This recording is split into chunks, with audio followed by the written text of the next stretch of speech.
Support for your public radio station comes from our members and from Jewish Home, believing older adults are not defined by their age, offering a portfolio of care in a community where all are welcome. Jewish Home, come be you. More at jewishhomeroc.org. And ESL Rochester Fringe Festival presenting Cirque du Fringe Claws Out, a feline-inspired circus cabaret with aerial artistry, comedy, and acrobatics under the Spiegel tent, nightly through the 20th. Tickets at rochesterfringe.com. From WXXI News, this is Connections. I'm Evan Dawson. Our connection this hour will be made at the end of this month when the federal government's funding will run out. You might recall the heated debates from 6 months ago when Democrats had to decide whether to stand against the new administration's agenda and shut down the government, or if they should vote to extend the funding and keep government running. Many Democrats wanted to make a statement to shut it down. Senator Chuck Schumer became the key Democratic voice calling for government to stay open and for Democrats to vote to fund it. Schumer said that he knew his position would be unpopular, but he made his choice based on courage and principle. And Senator Schumer contended that if you shut down the government, there will be chaos. In that chaos, the courts could shut down. And what do authoritarians do in a crisis? They consolidate power and potentially abuse it. Schumer worried that if the courts are shut down, we could see the Trump administration totally unobstructed in pursuing whatever it wanted. Writing for the New York Times, Ezra Klein contends that we now see that the Trump administration is doing exactly that anyway, even with the courts open and with Congress ostensibly sentient. Klein writes, quote, "In about 3 weeks, the government's funding will run out. Democrats will face a choice. Join Republicans to fund a government that President Trump is turning into a tool of authoritarian takeover and vengeance, or shut the government down." And then he goes on to say, not a single argument Schumer made then is valid now. Trump is not losing in the Supreme Court, which has weighed in again and again on his behalf. Instead of reprimanding Trump for his executive order unilaterally erasing the 14th Amendment's guarantee of citizenship to all born here, it reprimanded the lower courts for imposing a national freeze on his order in the way they did. It has shown him extraordinary deference to the way he is exercising power, end quote. And Klein concludes that he has come to feel that Democrats cannot just green light this administration anymore, saying, quote, "I want to be very clear about what I am saying. Donald Trump is corrupting the government. He is using it to hound his enemies, to line his pockets, and to entrench his own power. He is corrupting it in the same way the mafia would corrupt the industries it controlled. You could still, under mafia rule, get the trash picked up or buy construction materials. But the point of those industries had become the preservation and expansion of the mafia's power and wealth. This is what Trump is doing to the government. This is what Democrats cannot fund. This is what they have to try to stop," end quote. So now it's all eyes on the Democrats, all eyes on Senator Schumer, all eyes on a party that has not come together on a singular message or a plan on what to do as the political minority. President Trump has no trouble advancing his agenda, and it explicitly includes penalizing cities and states that didn't vote for him.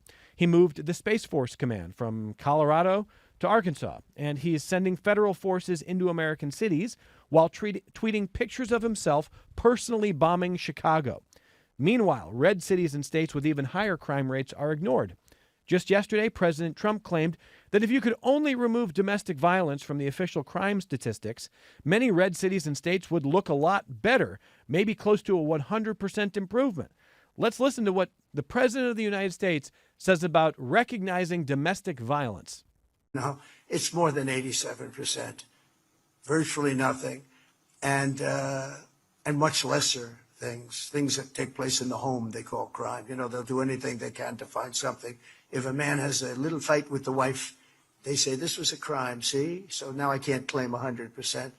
But we are a safe city. You can walk to a restaurant, you can walk to the White House if you work there, you can walk to the Capitol. And even the Democrats say, I can't believe it, but they don't want to admit it, but I can't believe it. We could do the same thing in Chicago, New York, Los Angeles. We did it. We saved Los Angeles. So at some point, the shock wears off. The President of the United States just publicly complained that when men fight their own wives at home, it can become a crime. That bothers him. Ezra Klein and others are asking Democrats not to be numb. We wanted to know what one of the leaders of the local Democratic Party says about this. Avi Pressburg is executive director of the Monroe County Democratic Committee and is back in studio with us. Welcome back. Thanks for being here. Thanks so Much happy to be here. It's been a little while, and I want to start with this. I don't remember 6 months ago. It's all a blur, Avi. 6 months ago, were you on Senator Schumer's side, or did you want to see Democrats stand against continuing the operation of the government? So 6 months ago, I certainly was having, the same emotional reaction that most people were having about how challenging it is to have the government funded and moving forward on a path that I clearly just 100% disagree with. I did have the opportunity to speak with Senator Schumer's staff, and I listened to their arguments. They made a lot of good points about the courts, and kind of just keeping things moving in general, and that if we shut down the government at that time, Trump would just go and do whatever he wants. Well, clearly that's the line has shifted. Reality has shifted. Trump is mostly doing whatever he wants, and DOGE is no longer as much of a factor, as Recline acknowledges that. That as scary as those cuts were, the reality is now that Republican officials leading these departments don't want their staff fired. They are holding on to the folks that they have because they want to continue to see things operate. They don't like getting blamed when things don't happen at all. And so, I'm not terrified of them firing everybody, but clearly we're going to continue to see a really concerted effort to push the government towards more conservative values and more conservative actions that sometimes are not within the bounds of the law. And that's really challenging because when the courts have told Trump no, he either ignores it, appeals it, and delays, or the court writes their ruling in such a way where they're acknowledging that what's happening is illegal. That's what the court said in California, that using the National Guard for domestic law enforcement is not legal, and that the training that the troops were being given on posse comitatus and whether or not they were allowed to do certain things was wrong. The judge stopped short of saying get out of the city, which is a challenging factor, because if they had said that and they didn't leave, what happens then? And if by leaving it out, they're not saying that you're allowed to continue doing this, but they are, leaving that that part of the conversation about who's going to stop this, how is it going to continue, looking very differently. So one of the things that I have been thinking about is that while the courts are maybe not the most effective at stopping Trump from doing something, they are still documenting and doing the analysis of how his actions line up with the law and the Constitution. And from a historical and legal perspective, I think that is still highly relevant. So if a shutdown occurs and the courts shut down, what happens then? We're going to be relying on, just legal scholars to provide commentary on whether or not something is legal. And at the end of the day, that does not hold the same weight as a judicial ruling. Sure. And so, but do you support the Democrats standing for a shutdown, saying that we are not going to continue to fund the government if it's operated this way? I would agree with that. I think that Ezra Klein is 100% right. There need to be a set of policies identified by Congress on what are the absolute bare essentials that we have to have in there in order for the government to even viably operate. How can we change, what needs to go in so that ICE agents can't and won't go out in the streets masked, without badges, without providing any information, without providing warrants, snatching people off the streets. We have to figure out a way to say you can't do that. Immigration enforcement is going to continue to happen for the rest of our lives in some way, form, or fashion. The question is, what should it look like? And where do we draw the line between this is an acceptable form of government action versus this is clearly authoritarian, fascist overreach that we have to make sure is not legally acceptable and that Democrats are 100% rejecting, right? There can be no complicity in what is happening. And my fear, and I think Ezra Klein's fear, is that if the budget is allowed to be passed without a fight, without some sort of indication on what are the black lines that the Democratic Party has to hold, that people will just continue to see the Democrats as just another version of the Republican Party, without the same leadership, without the same drive, without the same specific policies. And that's definitely a problem for us. Maybe the most sober argument against shutting the government down is that we could end up being in the spiral of shutdowns every time there's a new party in power, that this just becomes a political game that Republicans could say, well, we'll never fund the government if a Democrat's in power. Sure. We think Democrats are bad for the country. Trump talks about that all the time. Yeah. J.D. Vance talks about it all the time. So we're never going to fund it. I don't even care what the agenda is. We're never going to fund it. And if Democrats do that this year, that sets that spiral in motion. What do you think? I would agree with the caveat that Republicans have never needed a push to change the norms of government before. It's never taken the Democrats saying, oh, we're going to do something for the Republicans to be like, you know what? We're going to this time it's our turn to, not appoint somebody to the Supreme Court or to not pass a budget. So I think that the Republicans are just as likely come October 1st to treat a Democratic president with that level of disdain and hostility, regardless of what we do in Congress right now. That being said, it would certainly strengthen the argument that the Republicans would make to the public about this is the norm, the Democrats set this in motion. But I don't think it's actually going to impact their decision making one way or another. Listeners, I'd like to hear from you. I mean, this is going to heat up in the next few weeks as Democrats sort of re-engage with the question of what you do about this, and do you fund the government or do you let it shut down? It's 844-295-TALK. It's toll free, 844-295-8255, 263-WXXI if you call from Rochester, 263-9994. You can email the program connections@wxxi.org. If you're watching on the WXXI News YouTube channel, you can join the chat there. And let me start with an email from Charles. Charles says, here's an alternative theory. Schumer wants the government funded because if it does shut down, people will realize that what Democrats say is essential and what actually is essential are very different things. I will apologize for being a little bit rude, but that's laughable. We have run this experiment many, many, many times, unfortunately, just in my lifetime. And every single time, the American public makes it incredibly clear that while there might be corners of the government that they could do without, the vast majority of operations are essential to them, regardless of whether or not we consider them essential in a government shutdown. We're not going to give up our national parks. We're not going to give up flying. We don't want our food to not be inspected. All of these things are essential, whether or not it makes a good talking point to say like, oh, you're not going to miss the government. I'm sorry, but you will. Like the roads won't get paved, things won't get done. And at the end of the day, you have nobody else to go to solve those problems. Your neighborhood association is not going to fill in the potholes effectively, both because they're in your neighborhood and they're not going to get it done, but also what happens when you drive onto the highway and you want to go somewhere else. You're going to rely on random other people in other places to do that stuff? No, it's the government's job to make sure all that stuff is functioning. So I'm sorry, but that is a ridiculous premise.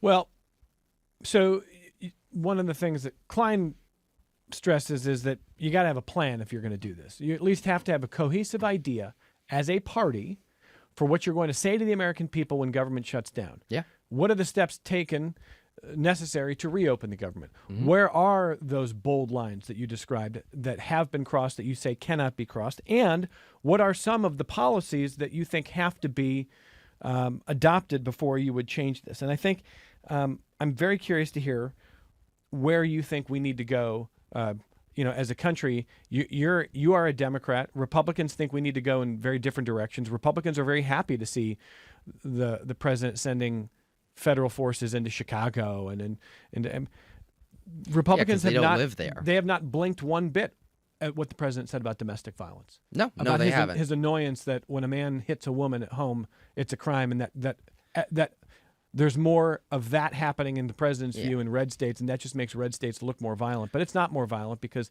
that should be a private business between a husband and a wife. I mean, that's a fundamental difference between Democrats and Republicans. Just because a party leader who's a Democrat says something does not mean that I'm falling in line and believing it, echoing it, or anything. But every time Trump says something, 99% of the Republican Party, jumps over themselves, trips over their own feet to go be the first person to agree with him and to talk about how right he was on something. So I personally don't worry too much about, well, Trump can do this and everybody will fall in line and Democrats don't have their one set of talking points. It's true, but we're a big tent. That's the point of the Democratic Party. We're meant to be available to everybody, and there's going to be a wide variety of opinions on what is actually the purpose of the government and where are the bounds of the law supposed to be placed. However, what makes us different is a strong commitment to every single one of our civil liberties and our civil rights. The Republicans are more than happy to toss any one of those out of the window when Trump says to. Democrats will not do the same. So is that where the bold line is? And do you think that works in selling to the American people? I wish I knew what sold to the American people. I think that it's hard for me to really get a good idea of what's going to grab that national media attention because Trump is so good at just throwing a problem up every day. Today it's domestic violence isn't a problem. Okay, is every Democrat in the country now supposed to spend 24 hours screaming about how domestic violence is a problem and how husbands should not be beating their wives? Are we going to give him that power to just dictate what we talk about and what we do? Or are we going to continue the fight in every corner of the country in the way that we have been? There are more protests happening now than ever before in history. Every single weekend I go out and I see stuff happening. Every day when I'm driving home from work, I see people on the overpasses of the highways protesting in a way that I've never seen in my entire life. Well, but the reason I ask about that, and Hoover, I'll take your call in 1 second. We're going to get to some of your feedback in just a moment here. The reason I brought up the president's comments yesterday about domestic violence is I will admit that for me personally, even for me, that was shocking. And there isn't a whole lot that shocks anymore. One of the challenges for people who feel like we are in a weird place is you become inured to, things start to feel normal. Mm-hmm. And I was even shocked to hear him say, when a husband has a little fight with his wife, it gets included in the crime stats, and he thinks that counts against him. And that we should probably view that differently. I couldn't believe I was hearing the president of the United States lament that he was personally negatively impacted when we count it as a crime if you strike your wife in an argument. I thought that would move more of the needle of people being shocked, and I was wrong. Yeah, I mean, I think some people are shocked, but I guess a lot of people are like, yeah, it's Trump, and. Jeffrey Epstein, come on. We have this huge prime example. We know Trump is connected, and yet almost all of the Republicans in the House and in the Senate want to put their head in the sand and pretend like he's this great saint who's probably, an informant. That's why he was involved with Epstein, is because he was informing on Epstein to the FBI. Okay, that means he committed the crimes first. Let's start there. Well, we'll not start there. We'll move on from that. But my point being, he cannot shock me anymore. He cannot shock me anymore. Nothing he says, nothing he does seems out of bounds of what you can expect from him because he views himself as a dictator. He wants to have sole control of everybody and everything around him. If he says jump, the question's supposed to be how high. It's not supposed to be, well, do you have the authority to tell me to do that? And when that's why there are many Democrats out there who have been talking about the danger of allowing the National Guard and the military into our cities. Because what happens when he tells them to turn violent? How many of them just follow the order and how many of them question it? All right, let me get a phone call. This is Hoover in Pittsford. Hey, Hoover, go ahead. Hey, Evan. Couple things. I want to make a statement first. I got two questions for your guests. If you're going to pound the president, pound him fairly. I don't particularly love this guy, but I like some of the things he's doing. And you're going to find Bill Clinton and his buddies are all part of Epstein's cadre. So, you know, you're just barking up the wrong Very, tree. very anti-Bill Clinton, just so you know. Yeah. I don't think our guest is a big Bill Clinton fan, Hoover. Yeah. Well, Sorry. good. Maybe it does have some merit to be on your show. But this was billed as a program for talking about shutting down government and what the electorate and the taxpayers need to know. So far, I haven't heard a thing from your guest about that. All he's doing is talking in a political sense and not talking about government. So my question is, A, what's your experience in local government? I worked for the Republicans. I worked for the Democrats in local, county, and state government for over 20 years. So I want to know what your background is and how can you tell me what your party should be doing for all of the people in Rochester and Monroe County. And then, well, answer that one first. I don't want to get too far off here. Hold on one second, Hoover. I'll let him answer. I didn't bring Avi on to speak for every Democrat. Avi is the executive director of the Monroe County Democratic Committee. He's one of the leaders of the local party. He's speaking for himself. Is that fair to say? Yeah, no, that's 100% fair to say. So Hoover wants to know your credentials in government. Go ahead. Sure. I mean, I started interning in politics in high school for the local Democratic Committee. Most recently, I worked for the County Board of Elections before moving over to work for the party. If you want to learn more about me, you're welcome to go to Avi Pressberg, PRESBERG.com. The resume on there is not entirely up to date because I've recently changed jobs, but that'll give you a good background on who I am, what my values are, and where I've been. Okay. So, all right, Hoover, next. Go ahead. So what are we going to do about shutting down a government? And it needs to serve the citizens of Rochester and Monroe County. Mm-hmm. How are you going to articulate what parts of government should be shut down, when and for how long, and what will be the firecracker that will turn it back on? Because, you know, this seems to be a cosmetic conversation about pounding on a political matter. And I want to hit your programs, Evan, usually are the best around. But this one is not. And I just wanted to register my objection to how this guest is handling this program today and try and bring him back to the topic that made me turn it on in the first place. So thanks for taking my call. I'm going to listen while I'm making lunch now. Thank you, buddy. All right, Hoover, I appreciate it as always. I mean, I don't mind a little criticism. I think you're, to be fair and to be blunt, I think you're confused about some of the point of this conversation. The point of the conversation, absolutely, and we are going to talk about what happens when a party decides you're going to stand in the way of government functioning.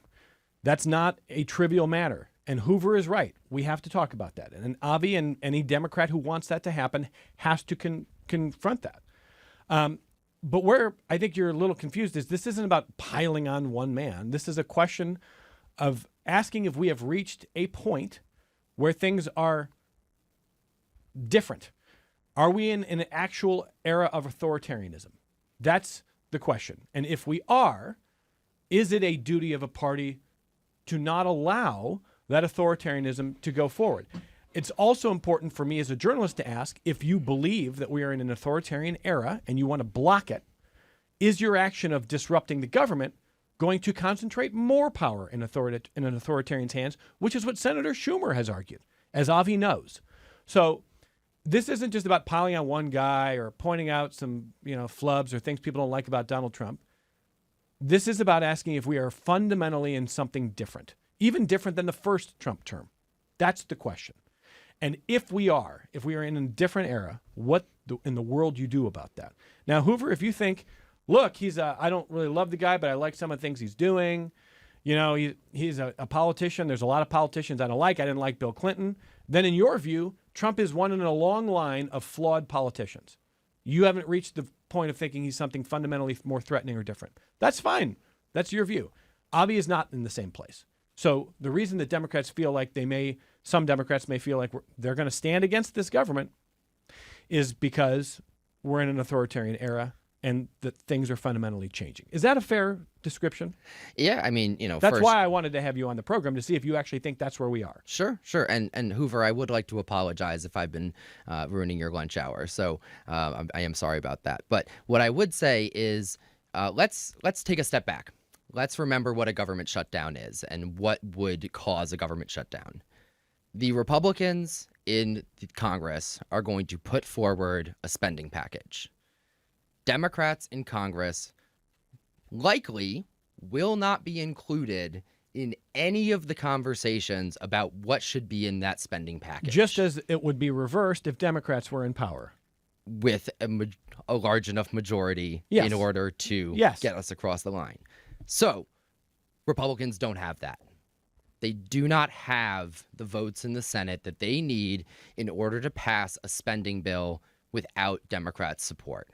So the question is, what does the law need to say in order for those Democrats, whether it's 7 or 47, to vote for that spending package in good conscience?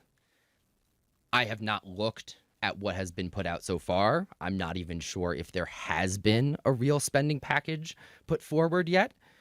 My gut tells me that I will find a lot of things in that package to be absolutely unacceptable.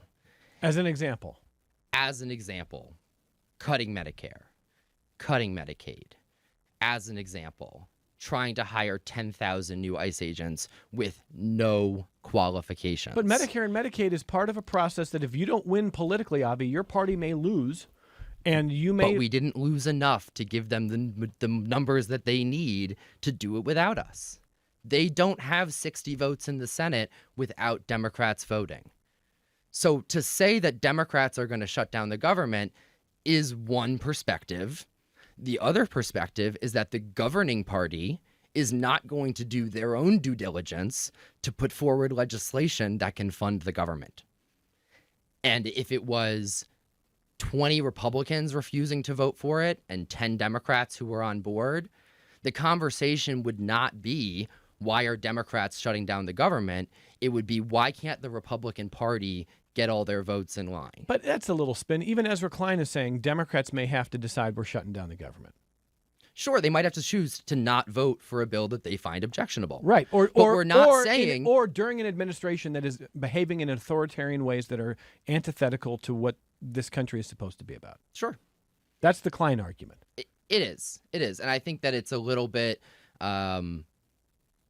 I think Ezra's argument is more political than legislative. Yeah, which I think is the gap between what he talks about and what Schumer and Jeffries talk about. Correct. And that's where I am willing to bring this conversation back to the government side a little bit more. If you want to talk about what the tools are of legislation, we can do that. But part of what Hoover is saying is now you've got to contend with actually shutting it down. And what are the services we're going to lose? Who's going to be hurt by that? Trump decides. In a shutdown? Yeah. We know this. The president gets to decide what services continue running in which fashion. As quote-unquote essential. Yes, during a shutdown. It would be 100% in Trump's hands then as to what happens and what doesn't. But, okay, I'll grant you that, but he would have to shut some parts down because the funding wouldn't be there to carry on as we are. Sure. And so something is. So what do you think is getting cut? Who do you think is getting hurt? That's what Hoover wants you to grapple with. Sure, and that's a hard question. My guess is that the national parks gone immediately. Yeah. What happens there? How long they're shut down? That's a hard question. He's already talking about trying to sell them off. So there's always nuance in this conversation about, is it going to stay? Well, just because we fund it doesn't mean he's not going to do something else. Okay, what else? Infrastructure. Infrastructure Services. is certainly going away, where I can imagine that he would stop inspecting most food around the country, baby formula, medications are certainly not going to get looked at as closely. All of those things are absolutely terrible. I will not disagree with that. There's no question in my mind. The opposite side of that is, what does the bill have to say in order for Democrats to say that they can vote for it based upon the people that elected them. And I think that if we have a bill that has extreme cuts, has extreme raises in military spending, in ICE spending, in other places like that, that the majority of Democratic voters would say, we don't want this bill to become law. And if the Republicans can get it across the threshold on their own political power with their own votes, they win. But we're not going to help them do it. I will also just say, Hoover, on the subject of Epstein and Bill Clinton, I thought that was a little bit of a weird non sequitur. I don't know a lot of Democrats who are like, cover up Epstein. Bill Clinton might be hurt by this. I think there's a lot of people who are like, if he's in there, he's in there. Like, enough. And maybe Hoover feels like, well, that's hypocritical. Clinton has been one of the leaders of the party for decades, and we know about his foibles. Okay, you can have that. You can certainly have that view.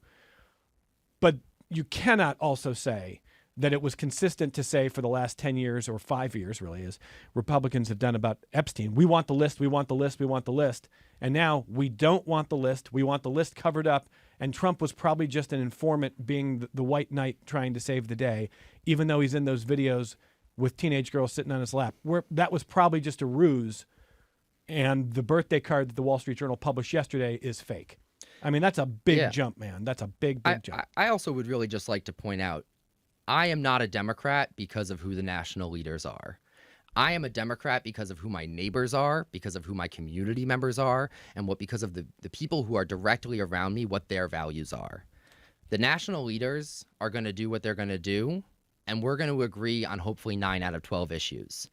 But if we start falling below that, then yes, absolutely, I would advocate for them to be replaced. But just because they say something does not mean we're falling in line. And frankly, I have never viewed Bill Clinton as a leader of the Democratic Party. So, I'm 27 for anybody who doesn't know. I was born during Bill Clinton, and I have never viewed him as a leader of the National Party, and I've never met a Democrat who does. They might think positively of him due to some things or another, but nobody is like, let's go see what Bill thinks, and we're going to do that. Or let's protect Bill Clinton because of the Epstein thing. Sorry, we'll try not to get down that rabbit hole more. When we come back, I'm going to take Robert's call in Fairport. Robert, hang on. We'll take your call right after the break. We've got some a range of comments from listeners with a wide range of views on whether the government should shut down and what the Democrats should do. Avi Pressburg is the executive director of the Monroe County Democratic Committee, and he is in the studio today just talking about what the Democrats have to decide in the next few weeks before the federal funding runs out. And the question is, should they, once again, as Senator Schumer wanted 6 months ago, join with the Republicans, pass the funding bill, keep the government running, or stand up and say, we've seen enough, it's too authoritarian, it is going in a very dark direction, and we're not going to stand with it, even if that means shutting parts of the government down. So let's take that break. We'll come right back to your feedback next. Support for your public radio station comes from our members and from Bob Johnson Auto Group, proud supporter of Connections with Evan Dawson. Believing an informed public makes for a stronger community. BobJohnsonAutoGroup.com. This is Connections. I'm Evan Dawson. Robert in Fairport next on the phone. Hey, Robert, go ahead. Yeah, thanks for taking my call. Hey, earlier in the session here, your guest commented about the National Guard being deployed to cities and so on and so forth. And, we've had that in New York State. We've got National Guard that went to patrol the subway system in New York City.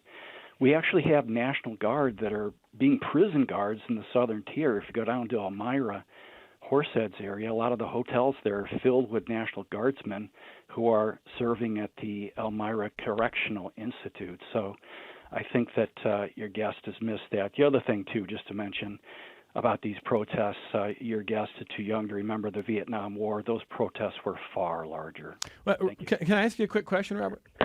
Nope, he's gone. All right, thanks, Robert. Go ahead.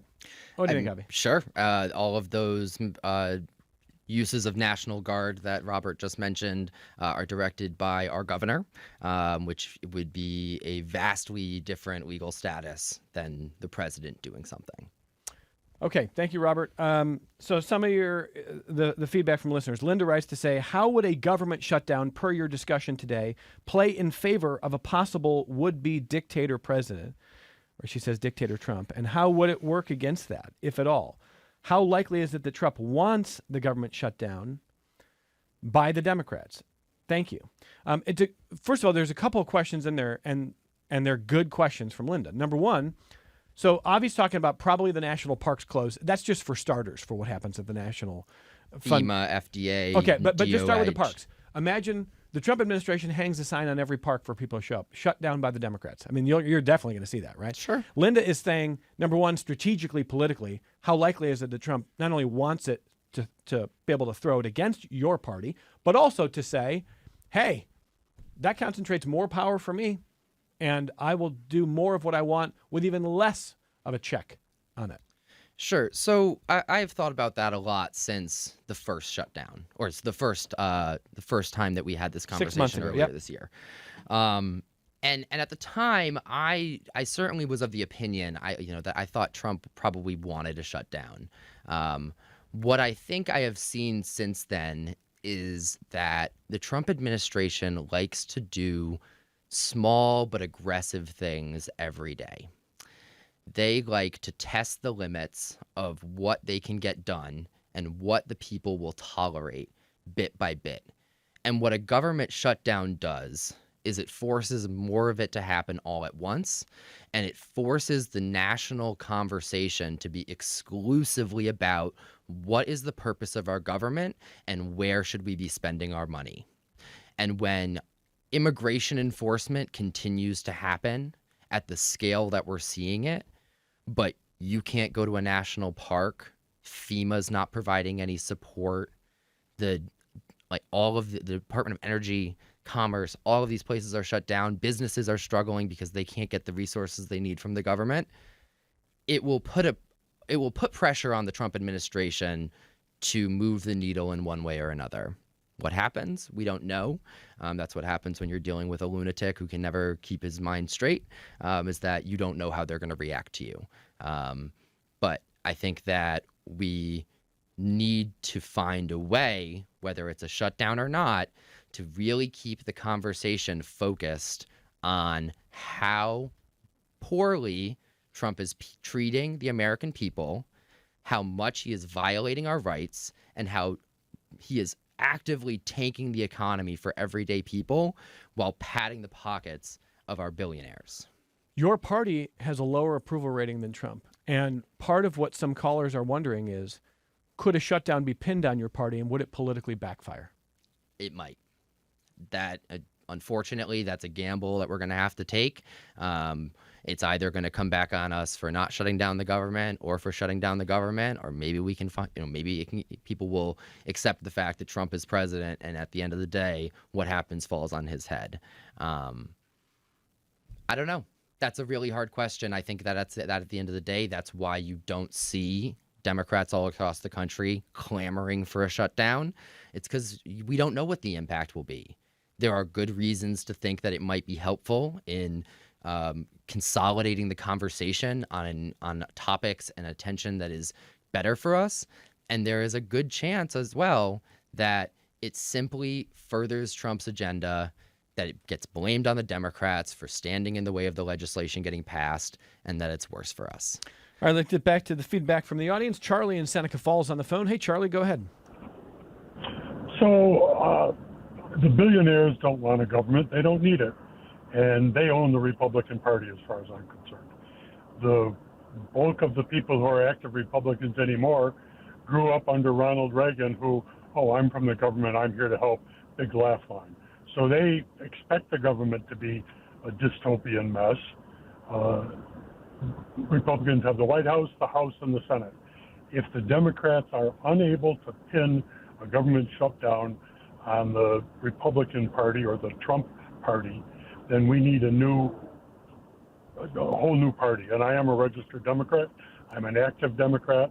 But if we can't get this straight and say, it's you guys, Claudia Tenney, you're not working for our district, then whatever, let's go back and become the Whigs or whatever we would have been, or the New Progressives.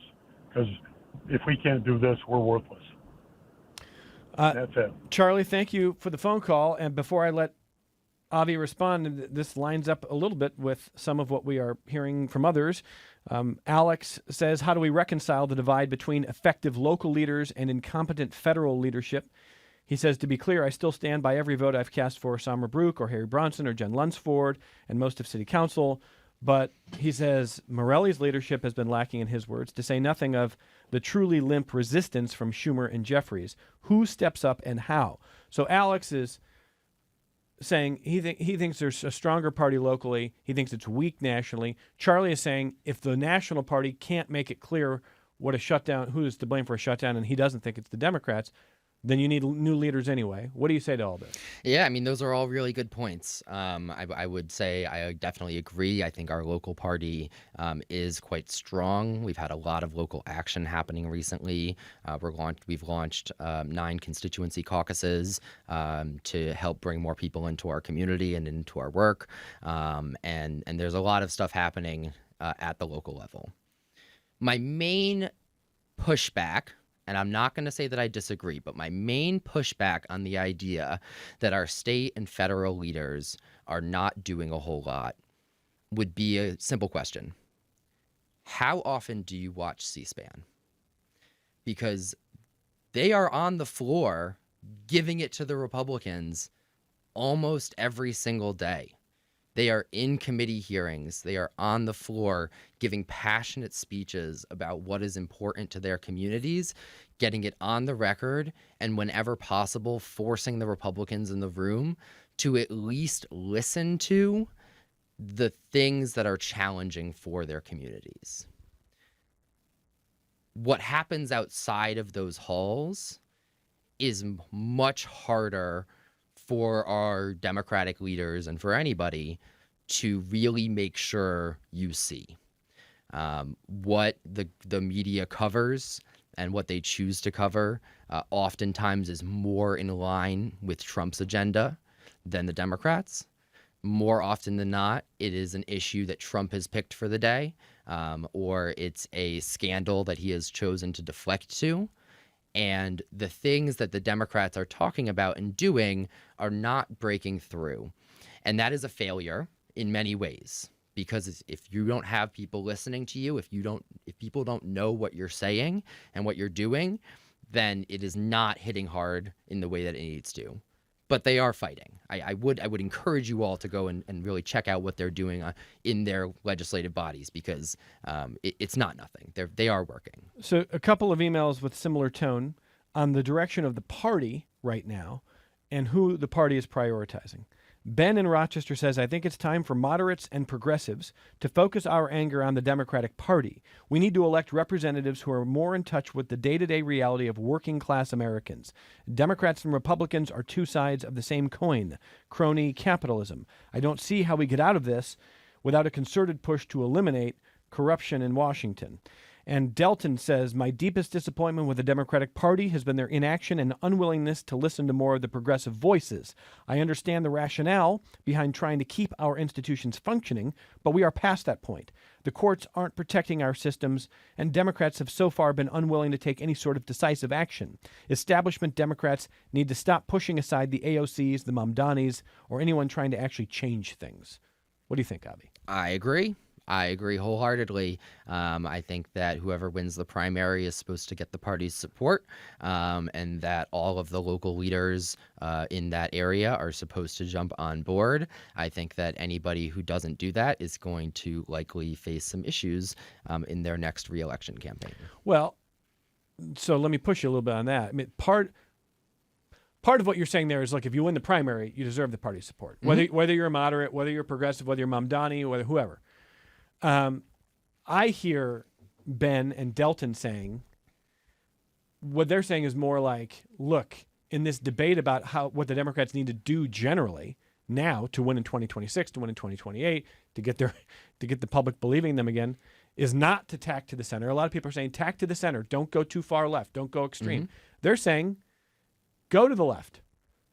Go where Mamdani is. Go where more of the working class wants you to go. Sure. Don't stay in the center. What do you think? I think that a lot of the party is going in that direction. Do you think that that's a way to win? I think the way to win is to be where the people are. If I've said it once, I've said it a million times. We're a big tent party.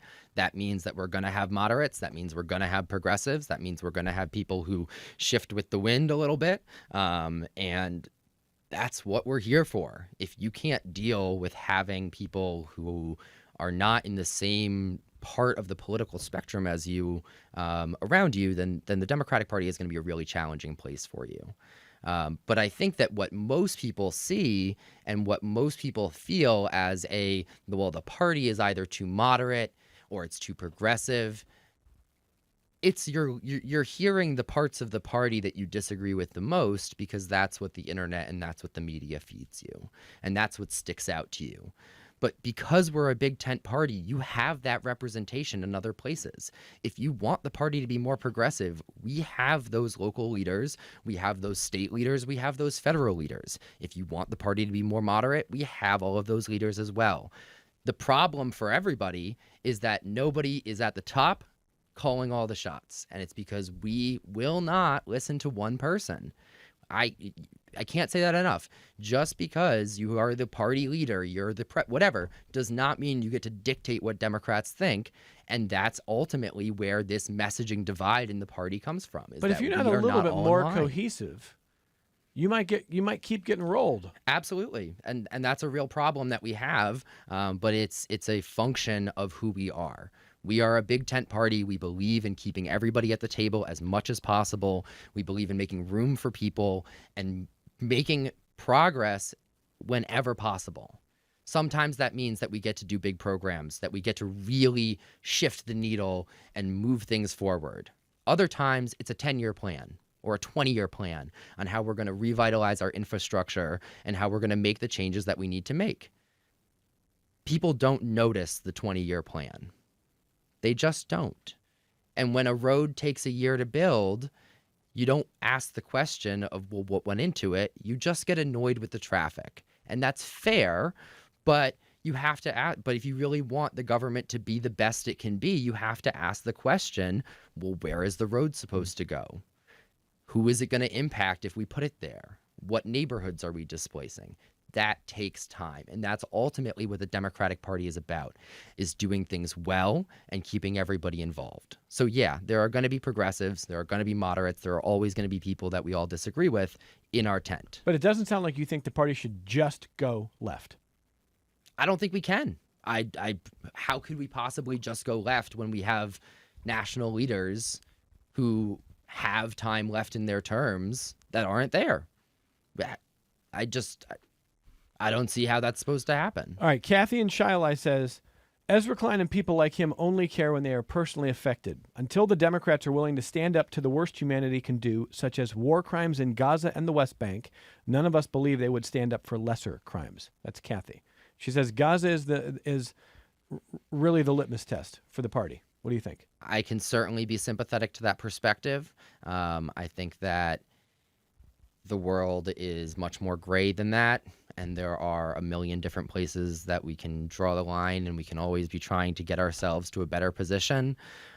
So while I can understand why somebody might feel that without certain policies or perspectives being put forward and highlighted, that nothing else is valid, but unfortunately, again, it's a big tent party, and we have to work with what we can, and there are a million different areas of work to be done. So just because we can't accomplish everything in one arena, or we can't even begin to do the work in one arena, doesn't mean that the work in other places isn't valuable and important. I would just say to Kathy, I mean, Ezra can do his own PR for him. He doesn't need me. I think it's a little strange to say he doesn't care about Gaza. I mean, it was 1 month ago, if you missed his program, When Is It Genocide? He had Philippe Sands on his show. And Philippe Sands is one of the leading legal scholars on genocide worldwide. It's worth listening to that if you want to get a better perspective of where Klein is on that. But maybe I missed something, Kathy. Certainly send me an email if you want to follow up. So down to our last couple of minutes here, Avi. As you point out, your party is in a tough spot. You feel strongly about what has happened in the last 6 months and what your party should do. But if Senator Schumer stands up again and says, look, guys, we have to remember that authoritarians benefit when you shut more down and you concentrate more power in their hands, and we're not going to do that. That plays into Trump's hands. Is he going to take a beating in his own party? I mean, what's going to happen with Schumer? I'm sure he will. I mean, the writing's on the wall with Ezra Klein's article, right? Like, there are going to be people who who disagree no matter what, and they're going to make it known. Democrats are not afraid of speaking up and saying what's on their mind. So yeah, no, he's going to get beat up one way or another. Okay. Where do you expect the party to end up on this? All over the place. I hate to say it, but I'm going back to the Big Tent. There are going to be Democrats who feel really strongly one way or the other. So let me rephrase. That's fair. There's going to be a wide range of opinions. What do you think Democrats in Washington are going to do about a possible shutdown? Oh, geez. I'm not too much into that kind of political forecasting, but Okay. What I will say is that unless the conversation, unless the specifics of the bill are real ugly and really well presented, I think that Democrats in Washington are going to find it really hard to say we're shutting down the government. I want to say I respect your desire not just to get into predictions, and I would like to avoid that. I'm more just asking if you think the temperature has changed in 6 months about this issue, about government shutdown, and about what Democrats have seen from the Trump administration 2.0. And it sounds like you think that it has changed some. I think it has changed some. I don't think it has changed dramatically. But there's also still time, unfortunately. Thank you for being here. Of course. Thank you for engaging with our listeners. Of course. Please come back sometime. Please have me. Avi Pressburg is Executive Director of the Monroe County Democratic Committee. We always appreciate the time. Thank you, Avi. And from all of us at Connections, thank you for listening. Thank you for watching on the WXXI News YouTube. However you are accessing Connections, thank you for doing it. We're back with you tomorrow on member-supported public media.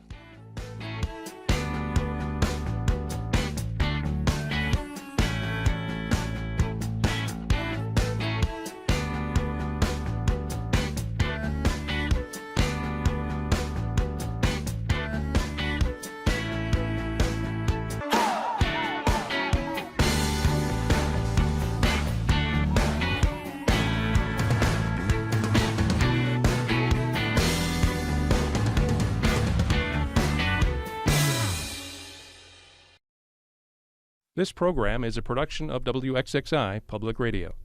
The views expressed do not necessarily represent those of this station, its staff, management, or underwriters. The broadcast is meant for the private use of our audience. Any rebroadcast or use in another medium without expressed written consent of WXXI is strictly prohibited. Connections with Evan Dawson is available as a podcast. Just click on the Connections link at WXXInews.org.